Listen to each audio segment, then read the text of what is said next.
répondu spontanément à l'appel du comité organisateur de la marche d'aujourd'hui. Est-ce qu'il y a possibilité? Qui n'a pas eu que Kinshasa comme lieu de prédilection.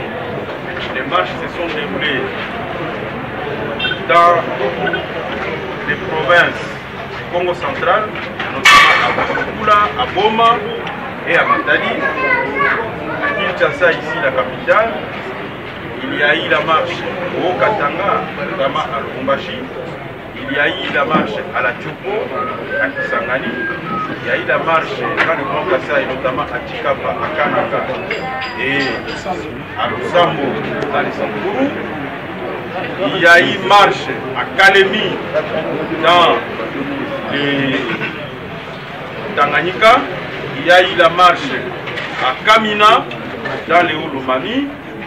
Et partout au pays, aujourd'hui, il y a eu des marches partout.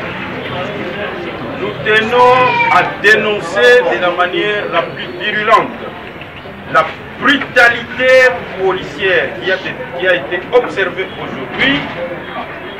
Et pour nous, nous avons eu comme l'impression qu'il y avait l'intention d'exterminer les militants des PNC.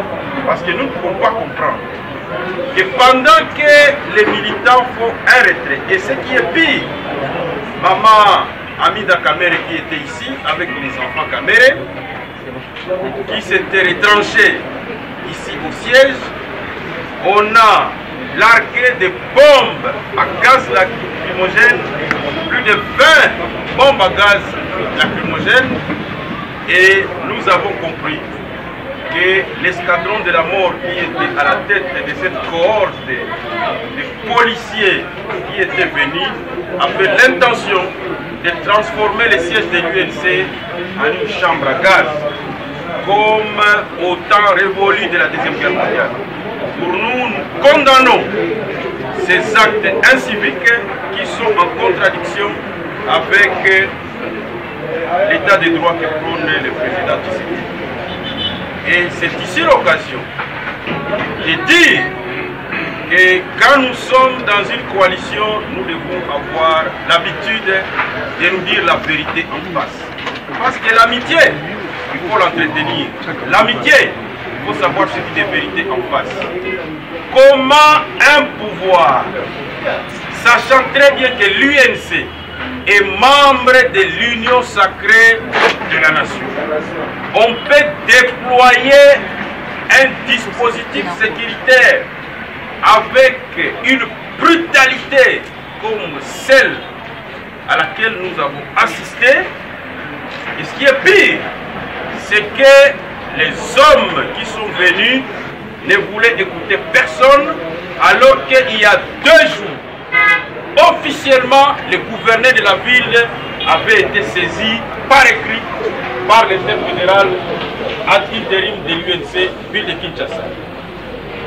Ça prouve que les bases sur lesquelles nous sommes en train de pouvoir bâtir l'état de droit sont encore des bases qui sont tellement fragiles, et nous annonçons que l'UNC va porter plainte contre M.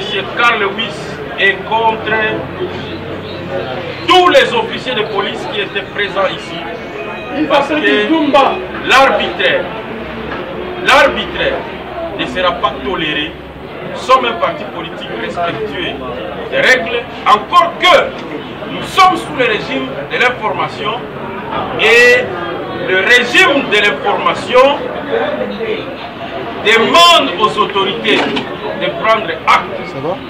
Mais si on aurait interdit notre marche, il fallait une réponse de la ville. Ce qui n'a jamais été fait, ça n'a jamais été le cas. Nous avons dit inéditement conscience. Voilà pourquoi nous sommes ici. Je vais passer la parole à l'interfédéral ad interim pour qu'il fasse la déclaration. Mais je tenais à faire cette mise au point pour dénoncer cette forfaiture et dire plus jamais ça. Merci.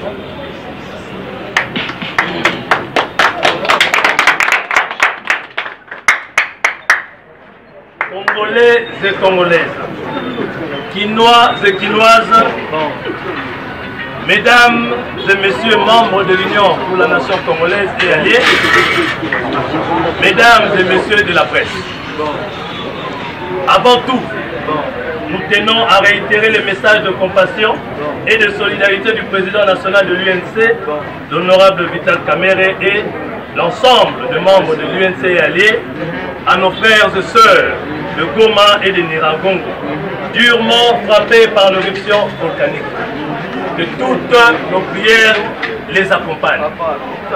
Nous demandons d'observer une minute de silence en mémoire des victimes de cette catastrophe naturelle.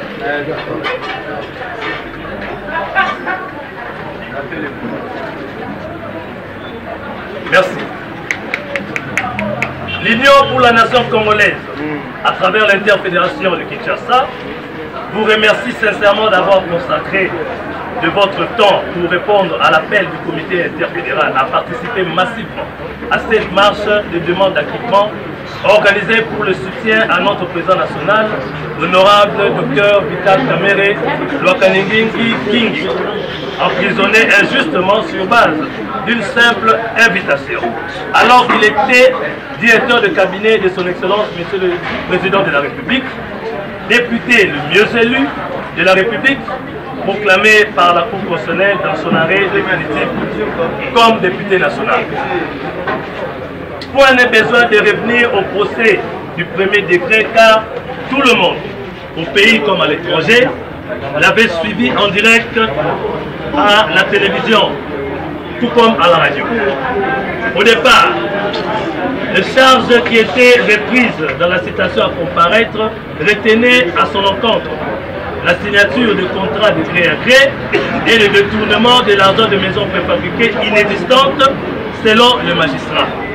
Le détournement de l'argent destiné à la fourniture de médicaments par la société TraitPlus dont le promoteur fut arrêté. À ce jour, tout le monde a pu constater que l'honorable Vital Kamerhe n'a jamais signé un contrat. Et nous tenons à défier quiconque de prouver le contraire. En ce qui concerne le maison préfabriquée, le ministre des Finances de l'époque, donneur d'ordre, a reconnu en homme d'État non seulement avoir réuni les opérateurs économiques bénéficiaires du programme de 100 jours, mais établi le programme de paiement progressif qu'il avait ordonné auprès de la Banque centrale. Le gouverneur de la Banque centrale, à son tour, a reconnu publiquement d'avoir reçu les ordres de paiement conformément à la chaîne de dépenses et à la loi sur les finances publiques du ministère des Finances. Et pour ce qui est des maisons préfabriquées, le ministre des Finances avait publiquement témoigné avoir payé en 8 tranches la totalité du montant convenu avec le gouvernement à la société Samibo du monsieur Sami Jamal. Le même ministre avait catégoriquement réfuté l'infraction de détournement des deniers publics à charge de notre président national, l'honorable Vital Kamerhe, dès lors que monsieur Jamal, promoteur du projet, avait également reconnu publiquement avoir perçu la somme du montant et innocenté plutôt les directeurs de cabinet du président de la République, à qui il n'a jamais remis un seul sou. Quand M. Jamal implorait les magistrats pour aller visiter les maisons au Kotchach, d'aucuns croyaient qu'il racontait des mensonges. Quand même Jamal clamait son innocence en affirmant que le reste des maisons préfabriquées du premier contrat s'est trouvé au port de Dar es Salaam en Tanzanie, Lobito en Angola et Istanbul en Turquie, personne n'a voulu l'écouter. Quand M. Jeannot Mouhima, incarcéré pour le travail qu'il a toujours fait à la présidence de la République, et ce, malgré le témoignage du comptable principal de la dite institution, documents et retraits de charges à l'appui, il n'a pas été écouté et coupi en prison injustement. Question. Puisque, partant de 57 millions de dollars comme somme détournée par le directeur de cabinet du chef de l'État, alors qu'il n'a jamais perçu un seul sou. Comment les directeurs de cabinet pouvaient détourner la somme de plus d'1 million de dollars avec Jeannot Moïma après que ce dernier ait amené et entreposé les 300 maisons préfabriquées dans les entrepôts de la société Samibo. Pour l'amour du ciel, est-il impossible de demander si la totalité du montant avait été perçue par les différents services au port de Matadi? Mesdames et messieurs, les temps ayant évolué, soit une année après, aujourd'hui, nous vous prions de retenir ce qui suit. 1. Après la visite du ministre d'État, ministre de l'Urbanisme et Habitat, son Excellence plus Mwabilou, visite précédée par celle du vice-premier ministre, ministre des Infrastructures et des Travaux Publics, sur le site de Kantchachi, il avait déclaré, je cite, image à l'appui, il faut très rapidement procéder aux travaux d'aménagement de ces sites pour éviter que le pluie diluvienne n'emporte ces maisons. 2. Le gouvernement réuni en comité restreint avait reconnu dans un compte rendu radio-télévisé, compte rendu fait par le vice-premier ministre, ministre du budget, son Excellence Jean-Baudouin Mayo Mambeke, entouré d'autres membres du gouvernement, avait reconnu l'existence des maisons préfabriquées dans le port de Lobito, Dar es Salaam. Le gouvernement avait décidé d'y dépêcher une commission. Jusqu'à ce jour, cette commission, pourtant régulièrement constituée par le ministre de l'Urbanisme et Habitat, n'a jamais quitté Kinshasa. Pourquoi? 3. Les lettres des autorités tanzaniennes et angolaises demandant au gouvernement congolais de retirer ces maisons au risque de subir la vente publique n'ont jamais reçu de suite. Pourquoi? 4. Les lettres du fabricant de maisons, Carmode, société turque, demandant au gouvernement de renvoyer les conteneurs pour qu'il achemine les 300 autres maisons de Matadi et 1000 autres maisons sur le 3000 maisons commandes du chef de l'État destinées aux militaires et policiers plutôt, cette demande est restée lettre morte. Pourquoi?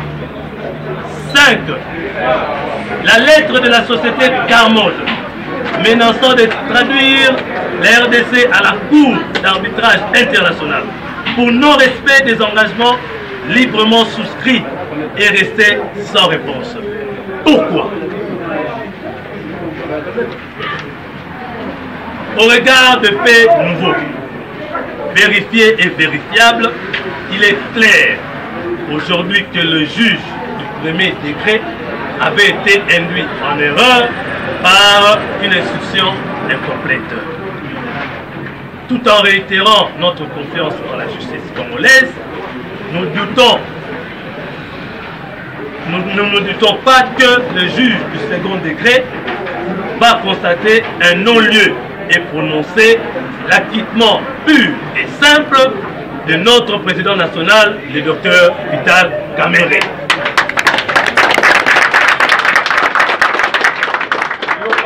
Nous lançons un vibrant appel au président de la République, son Excellence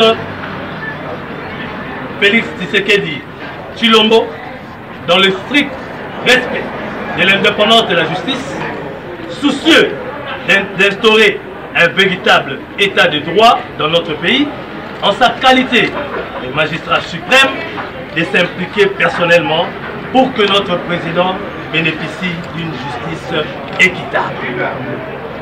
Aux juges et aux magistrats du second degré, seuls devant Dieu de leur conscience, nous leur demandons de dire la vérité, et rien que la vérité. La justice congolaise en sortira redorée. Nous tournons nos regards vers Dieu, Tout-Puissant, pour que les prières des Congolaises et Congolais soient entendues afin que notre président recouvre sa liberté. Nous vous remercions.